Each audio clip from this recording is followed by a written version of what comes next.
Holly, welcome to From the Ground Up podcast. Thank you so much for your time. We really appreciate it. We know you're very busy. Today, we're just going to do a bit of a deep dive into your life, how you've got to where you've got to, the business that you run, and everything that comes with that. So just for the audience that are watching, if you could give us a bit of an idea of what the Fame Studios are and how your business works, and we'll deep dive into it a bit later. So firstly, can I just say thank you for having me on the show. You look like you're doing incredible things. So I'm pleased that you've invited me on. I run the Fame Academy, which essentially is called Fame now, but has kind of three entities. So I have the Fame Studios in Eastbourne Town, which is down Station Street, kind of opposite a Loft Bar and things, which everyone knows. Everyone will know that. Yeah. And then I have my Fame in School, which is basically Fame going into all different local schools. And then I have my Fame Academy, which is Saturday Academy, that also offers lots of summer schools and different things throughout the year. Awesome. So where did it all start for you? How did you get into this? When was performing arts part of your makeup? Wow.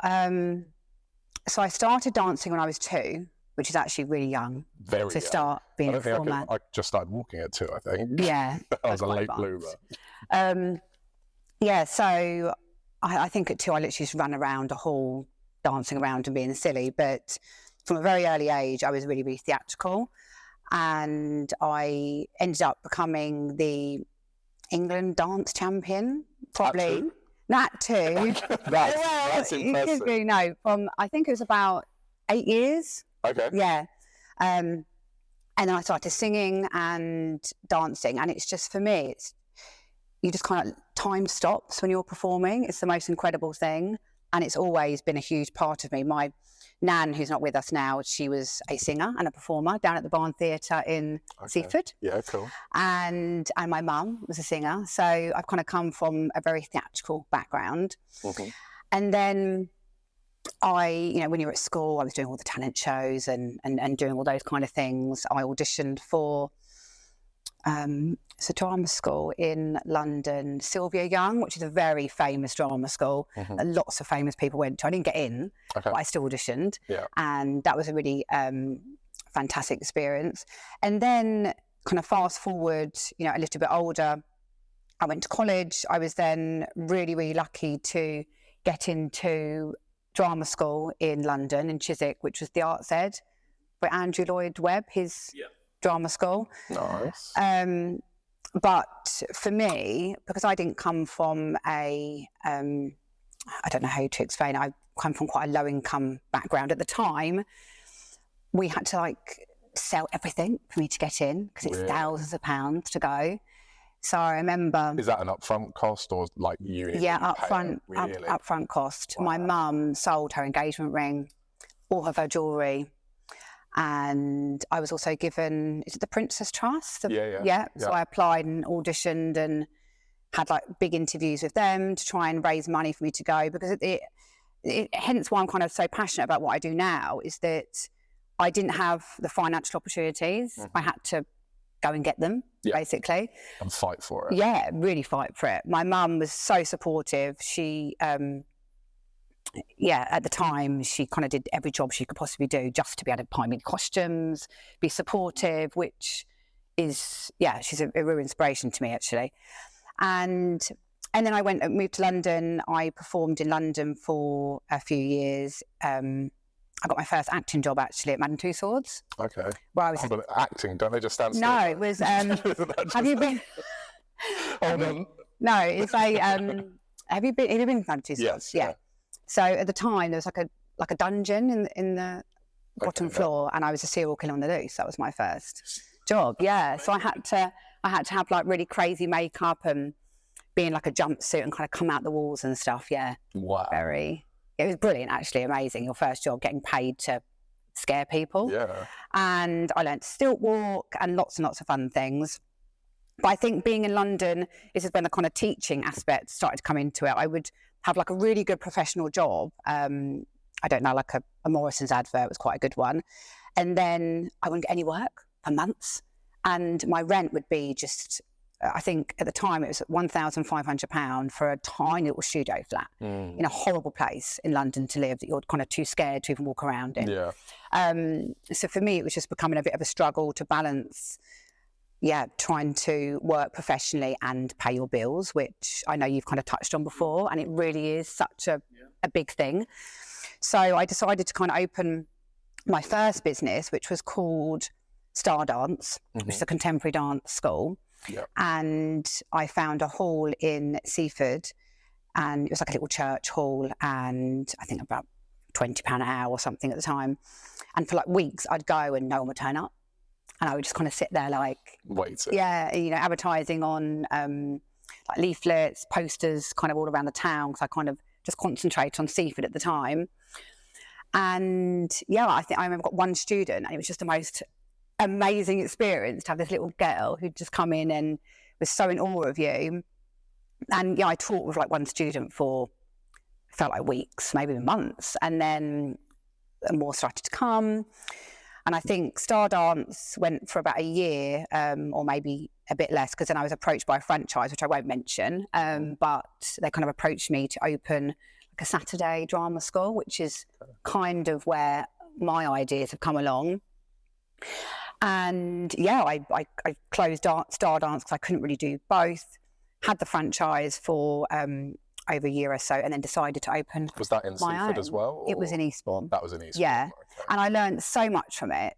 I think having the background knowledge of a franchise as well, the training they probably provide. Do they provide training in that sense? Yeah. It was kind of because I already had my degree by this point, so I kind of had the performing experience, but then I had no idea about the business side of things. I never have. I didn't study business, and it's so huge. So I think I went a 3-day course where they like teach you how to do different things behind the scenes.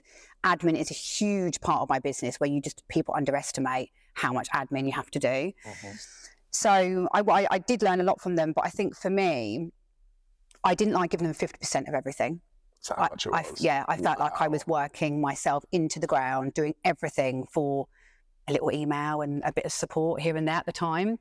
And also they were quite strict on what you could do, when you could do it, how you could behave. And I'm I have so many ideas, and I felt like I was quite trapped in a way.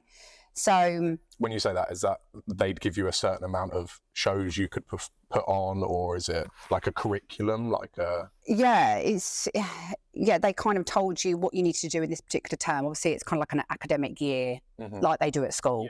So I don't know, this term you put on the show, this term it's auditions and different things. And I just felt it was very, very business, and I'm such a loving, emotional person, and I didn't feel like there was any love or emotion I could really display in there. If that might not really make sense. It was just too, didn't feel personal. They're very like, oh, if you don't pay, you can't come, which I do get. It's a business, but I saw things behind just that one statement. Oh, I can't afford to come. Or why can't you afford to come? They wouldn't let you in the door. But for me, I would try and work with the parents, and it became a bit clashy, I'd say. So I then left, which was a huge decision for me. And actually at the time, even though I made the decision to go and kind of step down from being the principal, I remember being on the kitchen one day and just really crying because I had nothing. All the things I'd built up to have had just gone. Gone back down to square one. Yeah, gone back down to square one. I didn't know, at the time I hadn't found my venue, and I didn't know, what my future held. So what year was this, sorry? About 6 years ago, I would say. No, sorry, about 8 years ago, because the business I have now, I've had for 7 years. My 7-year anniversary this year, this week. So then I found my studios, which I am now, which was another school for years and years, and it's been kind of passed between different people. And the second, it's always been my dream to have my own drama school, my own building that you can kind of, build up yourself. And the second I walked in there, I was just like, this has got to be mine. I've got to somehow get this. And at the time, it wasn't even possible. It was just for rent. Yeah. And on a small scale, I think a couple of hours a week. So I did start, and then which was quite nice. Lots of students came from the franchise to me, which they obviously weren't happy about. Yeah, I bet. And yeah, that didn't go down too well. And actually at the time, so they're a multi-million-pound company. This is just me. I had nothing. And I've got a slight idea of who it is, but we'll keep yeah, quiet. yeah, I won't say. And they tried taking me to court, actually. They served me with documents. Really? They came into my building on a Saturday morning, because I was only open on a Saturday morning at the time. Whilst you had a class on, or? Whilst I had a class on, and they just said, you have been served. How did And that I make was you just feel? like, I was terrified. It's like the movies, isn't it? You never, Yeah. you never really No. know that in real life. Did they do it? I didn't think they did that in the UK. They thought- literally did it. Oh, Yeah, wow. a man just completely. It's in the movies, they dress up as different things. Is that, Yeah, no, he. Just randomly turn up and go, here you go. Yeah. He wasn't dressed up. He was just no emotion. I was really confused and vulnerable anyway, because I was making the big decision. Mm. But after kind of getting legal advice, they just said it would not stand for a second, because what they're trying to do is preventing me from They're working. trying to scare you. They wrote in there that they wanted me not to work anywhere in the area for 2 years. Was that in a contract you signed, or was that after? Because it's a non-compete clause, basically, isn't it? Yeah, do you know, I can't actually remember. I must have signed something, and they were trying to get me to pay £20,000, which obviously I didn't have. I think what they were, trying to say is, because you've left, you now have to give us all the money that we've invested into you potentially, Okay. and we don't want you to work. But I mean, at the time, it was just me. I wasn't a threat. Clearly, I was, and now I know where I am now. Potentially, I was. But yeah, after I got legal advice, they just said it wouldn't stand in court. No judge is going to say you cannot work. Yeah. Like, whether you're a hairdresser or anything. And so I just risked. I took a risk. I called their bluff. I waited for the court date. It never came. They never took me to court. And then fame began. Yeah, really paid off. And yeah, so fame started off as just a Saturday Academy. Yep. Which was... Was that due to the amount of hours you were allowed in the studio, or was that something intentional? A bit of both. At the time, I didn't really have the idea that it would be like a 7-day business. It was kind of like a Saturday Academy, and when you get when you get it right, it's actually quite a nice income. And a Saturday Academy, is essentially only for 3 hours, but it takes a lot of work. I was about to say, get it might to only that be the Saturday Academy. but Yeah. How long does it take it when you were just running? How many days worth of work a week was it? Well, I mean, you two run businesses. I never switch off, You don't ever, stop, do you? ever stop. And yeah, I'd say at least 2 to 3 full days Of work. Okay. Because you have, I don't know, at the time, I think I had about 35 students. Then you've got all their parents. You send out one email, that parent replies, and then another parent replies, and there's an issue there. Yeah. And it's just, there's endless things that you need to do. But it went really, really well. And I got really good reception from the parents and the students. We put on some local shows. Oliver, I think, was one of our first shows that went exceptionally well. And then I was approached to work in a school. So I was kind of approached, and then I was kind of approaching and having lots of meetings with different schools, because I felt that it would be really good to take fame into an after-school club, because not everyone can afford to come to a Saturday Academy. It is unaffordable for some people, whilst the after-school clubs is only an hour, and they pay at the time, pay as you go. Yeah. So yeah, then I started kind of opening this Fame After School, which was perceived fantastically by the parents and the children, who, sometimes schools are it is very structured. There's no fun and, all that kind of stuff. And I was able to kind of bring that buzz and fun into the schools. Yeah.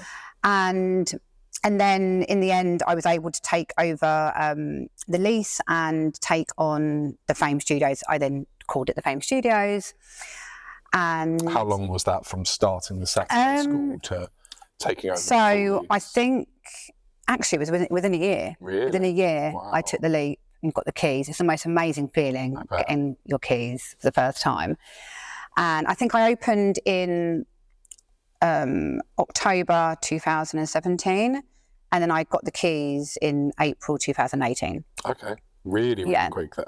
But I did things completely different to probably a traditional person to do a business. I didn't have signs. I'm getting signs now, literally, this week, which is crazy. And it was just all about getting the students in and creating something, as opposed to, I didn't have any money, really, let's be honest. I didn't have the money and the funds I had no investors, I had no parents to pay for stuff.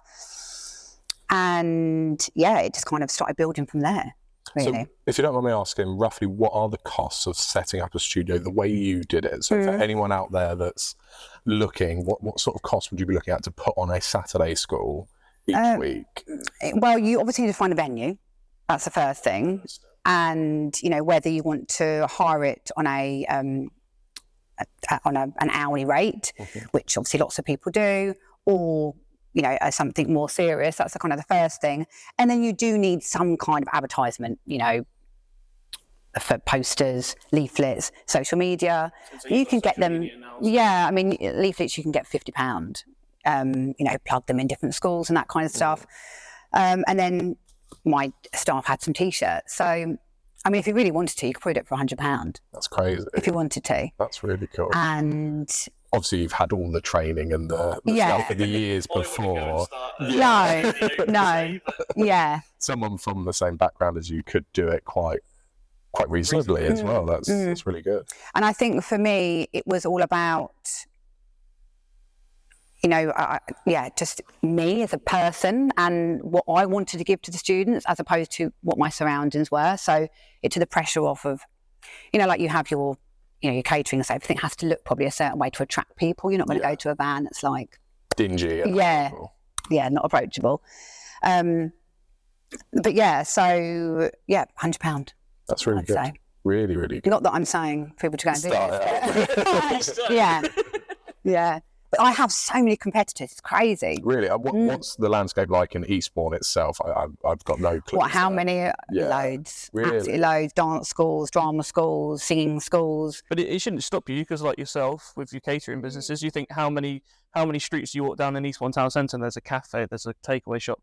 It doesn't matter. As long as you're good enough, you make it. And like you said, you've done yourself within that year of jumping the boat of doing it yourself. I think for me as well, I did actually get quite intimidated by my competitors, and you'd kind of go on their social media and think, oh my God, they're doing this, and I'm not doing this. And you'd feel someone maybe a bit inadequate, and I had to stop because it would, get you down. You think, well, I can't afford to do this. Oh, they've got 30 students. I've only got 10. It's definitely something to think about, isn't it? Because when you start, you can't think about others. You've got to think about yourself, and you've got to make it yourself. You can copy other people's ideas, but it doesn't always work. Yeah. And I think for me, what I noticed very quickly is that I was attracting students who come from all different backgrounds. This kind of industry, particularly in some areas, it's very, rich dominated, people that have kind of lots of, come from, big kind of financial background. And I was attracting students whose parents were struggling. And that was actually a hard part for me actually to get round, because they'd kind of be pulling at my heartstrings. Oh, this person's amazing, but we just can't afford to send her. Yeah. And it's a really thin line on being supportive and being able to cater to all different types of customers, if you want to call them customers, without making yourself go bankrupt. I think there's something in all businesses as well. It's like for my business is, if it's someone you think, do I do them a favour, or actually I'm running my business now, you'd be doing me a favour by using me. And I think you do have to overcome that. Always said is, I know that it's different, it's not friends with you, but I think we see in ours, your friends should be the ones that support you, not the ones that are asking for a freebie or a discount. It's, you go and pay full price at McDonald's, why would you not pay full price at someone that is I did that your with best you. I friend? remember when you first started, and you're like, oh no, just have a round. I'm like, no, I want to pay. Yeah. But you feel guilty as a person. You're like, I don't want to charge this person full price. So I bet it's hard for you if you've got someone coming to you saying, oh, they've got so much talent, so much potential, but we can't actually afford it. And you're like, oh, do you know what I mean? And especially coming from the background you did when you were younger, it probably resonates a bit with you as well. Hugely. And whether I should do this or not, I do actually give 8 scholarships out myself. Really? Personally. Okay. What does a scholarship entitle? So I pay for their fees, basically, everything. Okay. So I give 5 full scholarships, so they don't pay anything. I give 3 half scholarships, so they have a reduced monthly fee. This is just for the Saturday Academy, by the way, not the schools. Yeah. And then, I do give a couple of friends discounts, not going to lie. I think you do. Yeah, so I have 2 very, very close friends and their children come and they have a little bit of a discount. So then they do my hair. So, like... You were saying this, though, there's trade-offs in... I love trade-offs. I think it needs to be, bigger than what it is.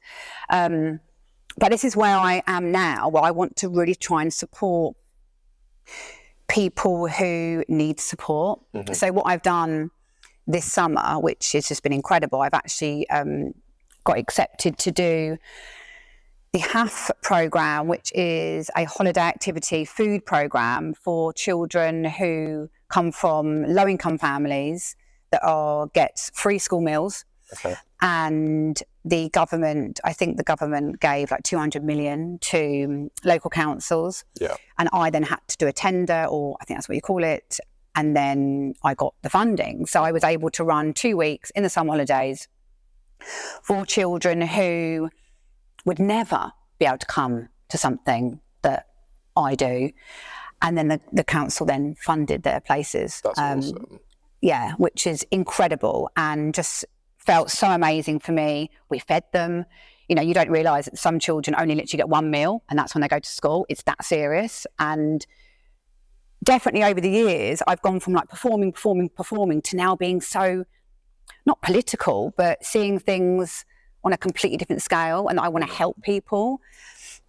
So the schools went incredible. Some of the things the children would say were, they're like, I want to come here every day. I'm not happy at home. How as sad as it sounds, how sad they were when they were eating, because they might not get that kind of food at home. It's awful.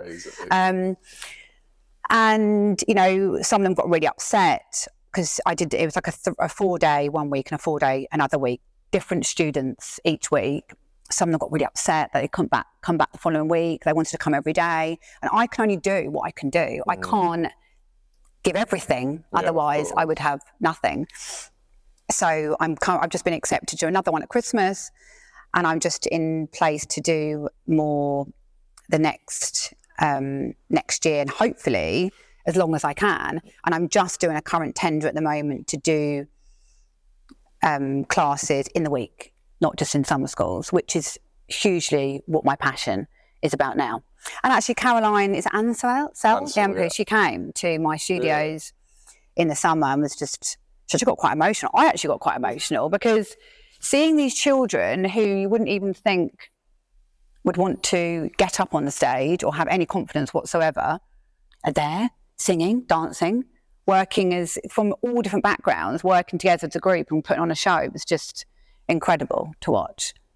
That's amazing. So when it comes to the council, how supportive do you think they are in your line of work? Obviously, the HAF programme, that sounds amazing. Mm-hmm. Is there anything more you think they could do, or do you think they've got it on their head? Or I think, obviously, I don't know anything behind the scenes. It's just funding. They can only do what they can do, what they, given. Obviously, I don't want to get really... were unlimited, what would that look like for you? What do you think? Well, I would just be able to give as much as I possibly could to every child that needs it. I get approached every single week from struggling parents, from who they can't afford to eat, pay their electric bills, let alone send their child to a £70 a week drama school.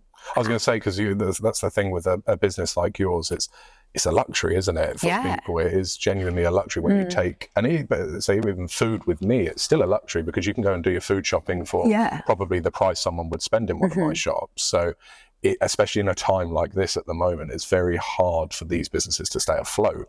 Are you seeing a knock-on effect from it at all? Hugely. Really? COVID killed me. Really? Killed me. Yeah. I don't really like talking about COVID because it's like COVID. But it destroyed me. So pre-COVID, I had loads of teachers. I was in about 15 schools, and my Saturday Academy was booming. COVID happened, it all went in the ground. Everything went. I was thrown out of schools. They wouldn't allow you in the schools. Yeah. I lost all my teachers for all different reasons. They needed to go and get a Yeah, job. go and get a job. And I think I ran the Saturday Academy of 8 of us on a Saturday morning on the Zoom, which I felt so sorry for them because they have it on the Zoom all the week as well. And then, I think we came back after COVID and it was me and 2 teachers. No one turned up. Really? Lost them all. No. Yeah. So this was in the 7 years. So, and it was literally hanging on by a thread. But but now I've just kind of. How did you get through that? I know you say you get through, but how did you? So at the time, I had a partner who supported me financially, which was great because we had a mortgage. I know you've mentioned about your mortgage. And so that it was kind of like give and take, like you do in a relationship. And obviously you did get funding and grants. They were there. Whether it was done right, I won't say. It's better than no money. Yeah. And so I just survived that way. The venue, obviously, that I had were really supportive, actually, so I will say that factor. And then, but obviously, I just kind of worked exceptionally hard. And I think for me as well, which I will kind of touch on a personal level, I'm a single person now. I have 2 young children. I have my own mortgage. I have all my bills to pay. So I can't afford for it to fail now. There's no leeway. I have to make it successful. So the last 2 years in particular, I have just pushed and pushed and pushed. And luckily for me, fame has exploded and it's paid off. Like every day, 7 days a week, day and night, working exceptionally hard. Sometimes till 1 o'clock in the morning there. When do you stop? When do you stop? When do I stop? I know. I do like festivals and I do like having that kind of thing. So I try, and that's actually what I'm really struggling with now, is having that healthy balance, because it's really hard to switch off. And what I'm trying to do as well is not open an email, not open a text, because the second you do, you're engaged. And then you forget, and then you get a complaint and you're like, oh no, I forgot. So that's kind of my new thing. But to be honest, 7 years on, I'm still not getting it. I'm still learning. I have to get the balance a bit better, I think. I think it's so hard when it's your baby, though, isn't it?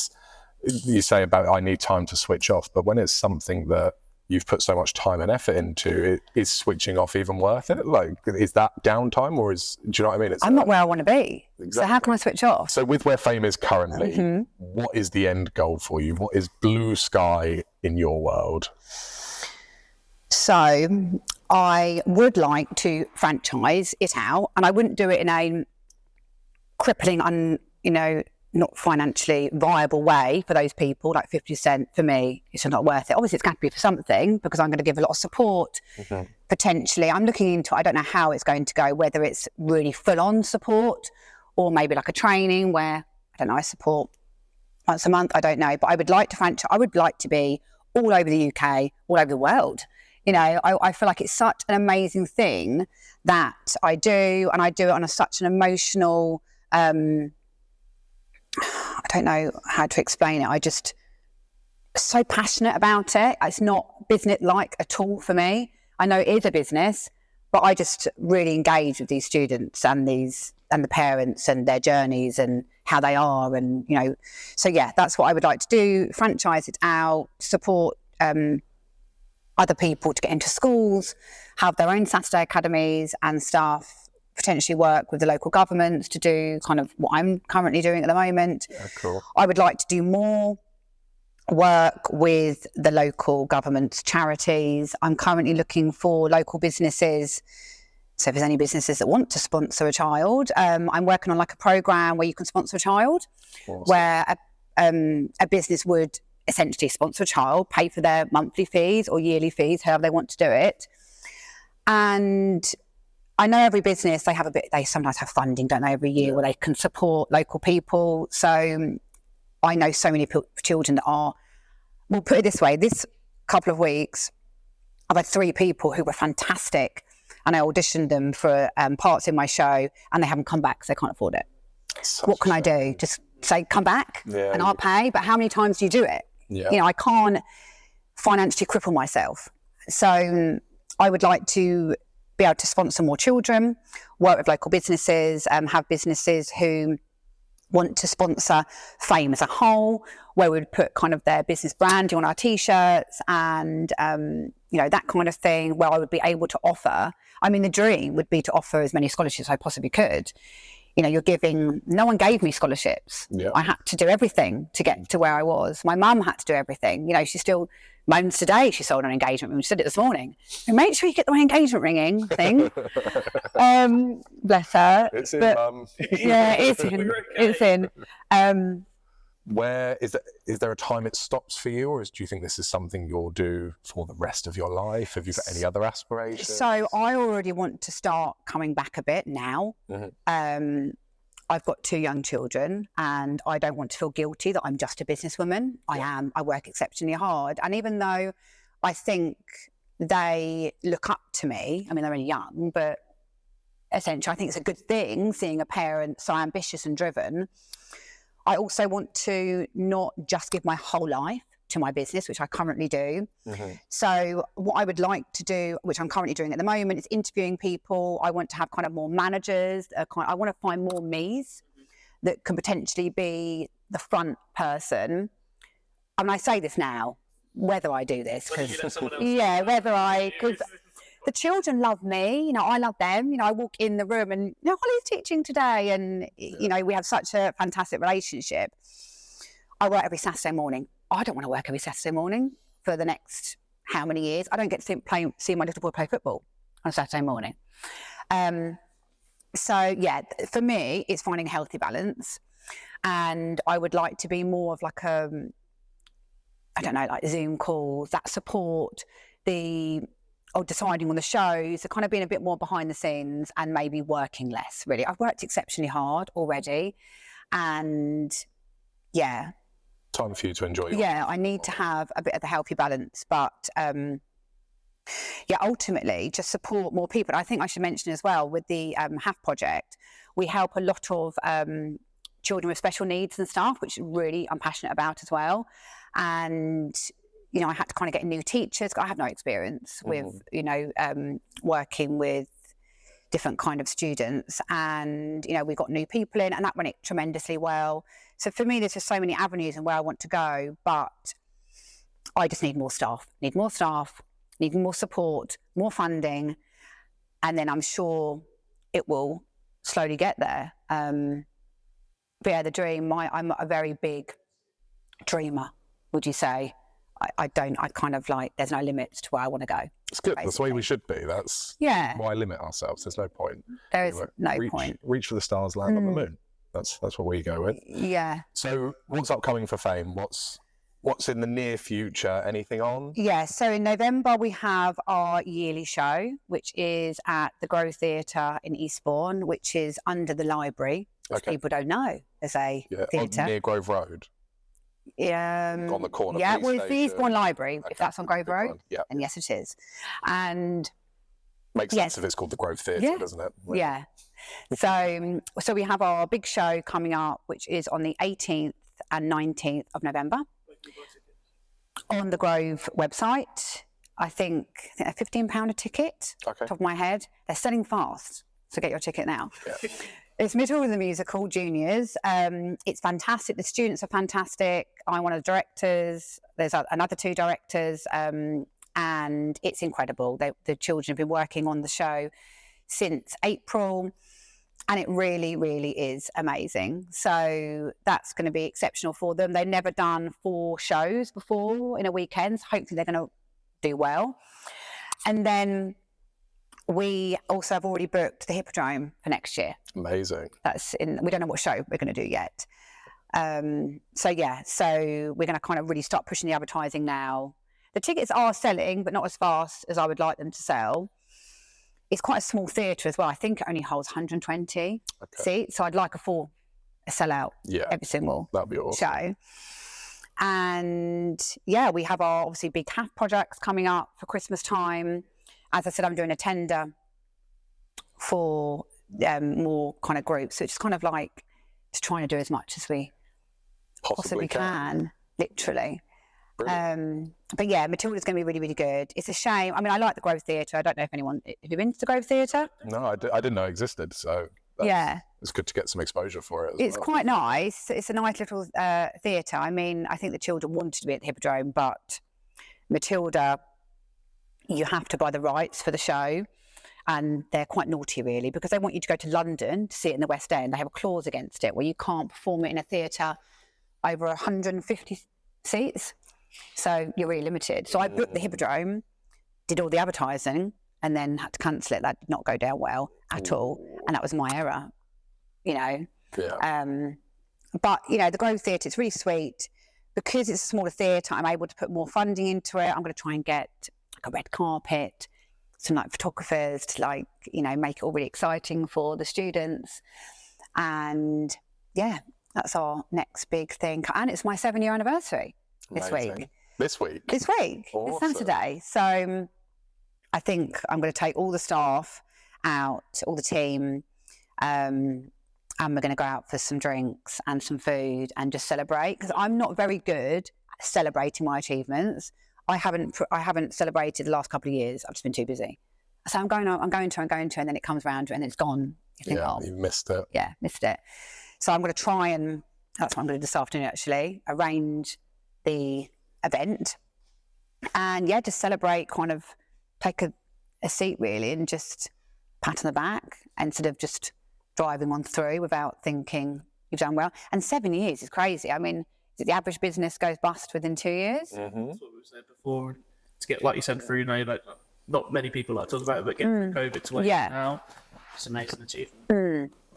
Yeah, I'm very proud and I feel very privileged and lucky to do what I love to do, because there's so many people I know that are sitting in offices, just not enjoying their life and becoming soulless, which I never wanted to do. And I love my job every day. It's not a job for me. You probably feel the same? Yes. About yours? Yeah, it's nice to do your own thing and something you enjoy. Like you said, it doesn't feel like a business to you because you're doing something that you enjoy doing with your theatre background and stuff like that. And I think as well, what I would say about business in a whole is you have to take risks. Oh, yeah. I know it's harder when you have a mortgage and when you have bills and or children, or you're a single parent, all those kind of things. It does make it harder, but you have to. If you don't take risks, you're never going to know. And it shouldn't let you stop. It shouldn't let it stop you either. No, and I think for me, I go out and get it. Like some people, I ask probably questions that some people would never ask, because I just think you don't get if you don't ask. And I've got so many opportunities before just because I've thought, no, there's a way in there. Well, they've said no, I ask again. I don't like the word no at all, which is also what I'm working on. Yeah. So what I'd like from you, Holly, as a leaving gift for our guests, one piece of advice that you've either heard before or one piece of advice you like to give out that really sort of accumulates everything you've done in these last 7 years and the rest of your life in one either quote or sentence. Christ. Pressure. Just to really believe in yourself, because you're the only one that's going to. You can have supportive family and friends or a partner, but ultimately it's you, you know, and whatever dream you have, I'm a true believer, there is no limitations, and just to go for it, because you only live once. I know so many people, myself, even my family, my mum always, I'm going to retire next year. I'm going to retire next year. You don't know if you're going to have a next year. Retire now. You know, think about the issues of paying bills afterwards. And even though I've been in some really tricky situations, as I said, I've been on the floor crying. I've thought, how am I going to pay my bills? I always have. I'm not saying that happens for everyone, but there are so many things you can do to get round or get over hurdles. So I would just go for it. And you've got to go for it. If it goes wrong, so what? Do it again. Do something different. Pick yourself up and go. I've never been afraid to hit rock bottom. And I would say, actually thinking about it now, I probably hit rock bottom, I would say rock bottom, 4 times. Well, I had nothing, absolutely nothing. Moved down to London, had nowhere to live. And then one door closes, another one opens, and things would never have happened if it didn't happen the way it happened. That's the thing. Yeah. There's a reason for everything. Definitely. I think we all know that. It's, things happen for a reason. One door closes, another opens. It's about taking that opportunity. And if you're not there and ready, that's the thing. If you hit rock bottom and you kind of let that encompass you and could completely control you, you're not going to be open for that next opportunity. So it's about realizing that rock bottom is a thing and we're all going to hit it multiple times in our lives, but be ready for that next opportunity, because that could be the one that changes everything.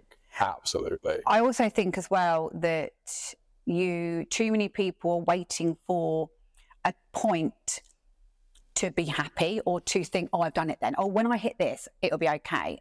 Which you have to live now. That's what I'm also trying to work on. Oh, if I get this many students, I'm okay. I think currently, so I started off with 1, we have now nearly 200 students, which is incredible. Amazing. And you have to appreciate now instead of where it's going to be. And I kind of am into my manifestation, kind of. And yeah, I'm kind of, you attract what you really want, if that makes sense. Yeah, definitely. Yeah. I thoroughly agree. The first book I ever read properly was The Law of Attraction. And Okay. I've lived with that for however many years it's been now. I definitely agree. Manifestation and things, it depends. You don't have to go too deep and airy-fairy with it. It's just about picturing a goal and going for it. That's what manifestation is, isn't it? It's seeing something and achieving it. I think it's a very, very good way to run a business and also your personal life too. Thank you, Holly. 100%. Thank you for having me. Genuinely really enjoyed this conversation. It's an area that I've never really known much about. No. Performing arts, I've always enjoyed it. I used to go to drama school when I was younger, but it's something, I used to go on St Anthony's Hill, the little community centre. Okay. I was there for quite a few years, to be fair. I always loved it. And at the moment, I'm trying to get into extras, being an extra in a couple of films. I've signed up for some agencies. Nice. That's on my little bucket list to be an extra. Yeah. But where can people find you, and where can people find the Fame Studios? So the Fame Studios are down Station Street, which you've got Terminus Road, the main road where McDonald's and things are in the East One town. We are the road behind, which is hard to see. We're getting new kind of signs and all that kind of stuff, thankfully. But we have a big sign in the window, so you can see. So you can find us on social media, Facebook, and my telephone number and email is on, obviously, all about shirts. But yeah, so Fame Academy, we've got Instagram. Obviously, social media is such a big thing. This is where it is now. Social media. That's everywhere. Yeah. So yeah, find us on social media. It's probably the first point of call.